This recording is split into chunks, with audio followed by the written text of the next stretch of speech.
Kisah nyata, korban kecelakaan yang hampiri penjaga rumah sakit sebelum jenazah tiba. Makhluk gaib tak dipungkiri hadir berdampingan dengan manusia. Bahkan rumah sakit pun bisa menjadi sarang hantu. Tak aneh apabila fenomena mistis maupun cerita menyeramkan kerap terjadi di rumah sakit. Seperti kisah yang diceritakan oleh Ani. Saat menunggu kerabatnya di sebuah rumah sakit umum pemerintahan di Bilangan, Jakarta Pusat. Kala itu, kerabat Ani masuk rumah sakit dan harus diopnam untuk mendapatkan perawatan medis. Alhasil, ia harus membantu menjaga saudaranya tersebut yang bernama Seni. Malam itu situasi layaknya rumah sakit pada umumnya. Rumah sakit tersebut cukup besar sehingga banyak perawat dan anggota keluarga pasien yang warawiri. Tidak ada perasaan negatif atau buruk sejak awal datang ke rumah sakit ini. Semakin malam, suasana di rumah sakit ini semakin mencekam. Pasalnya orang-orang sudah makin sepi dan hanya tersisa beberapa perawat saja yang lalu lalang. Tak lama dari itu, terdengarlah suara ranjang yang didorong oleh beberapa suster. Penasaran dengan suara tersebut, Ani pun keluar dan melihat ke arah luar. Kebetulan pintu kamar Seni tepat dengan akses jalan utama menuju ICU. Ternyata pasien yang didorong menggunakan ranjang tersebut telah meninggal dunia dan sedang dibawa menuju kamar jenazah. Bulu kuduk pun seakan merinding dan takut kala melihatnya. Namun selang beberapa jam kemudian, Ani pun memutuskan keluar kamar untuk mencari udara segar. Kebetulan Seni juga sudah tertidur, sehingga Ani memberanikan diri berjalan keluar untuk menghilangkan penat. Setelah berjalan mengikuti lorong, tak seberapa jauh, Ani pun bertemu dengan seorang bapak-bapak yang sedang istirahat sambil merokok.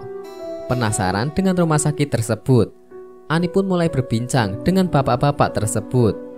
Bapak tersebut belum begitu tua, kira-kira usianya masih 40 tahunan pada waktu itu. Sebut saja Wahidin. Kepada Ani, ia mengaku sebagai petugas kamar mayat yang suka memandikan jenazah.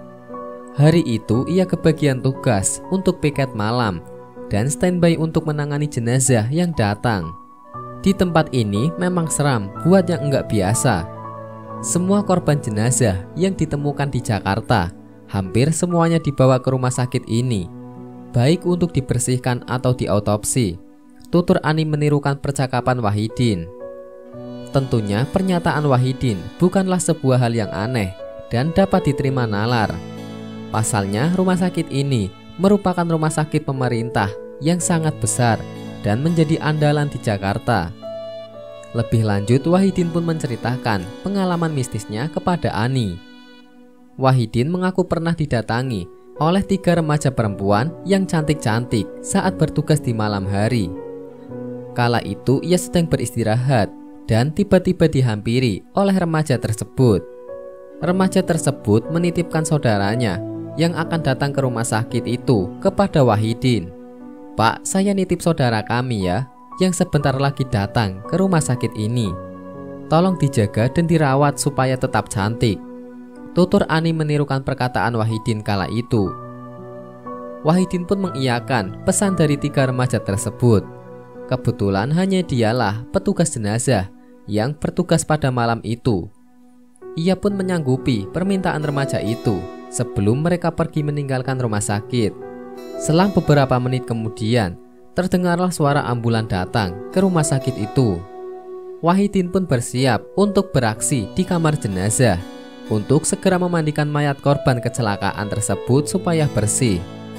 Namun betapa terkejutnya Wahidin ketika melihat bahwa jenazah yang datang ke ruangannya merupakan 3 remaja cantik yang menghampirinya beberapa menit lalu. Wajah cantiknya serupa, bahkan pakaian yang dikenakan saat kecelakaan pun sama dengan yang mendatanginya. Saya kaget waktu itu karena jenazahnya sama persis dengan orang yang mendatangi saya sebelumnya. Kayaknya roh dari remaja tersebut datang duluan ke saya dan menitipkan pesan untuk membersihkan jasadnya dengan baik, tutup Ani. Wallahu a'lam bishawab.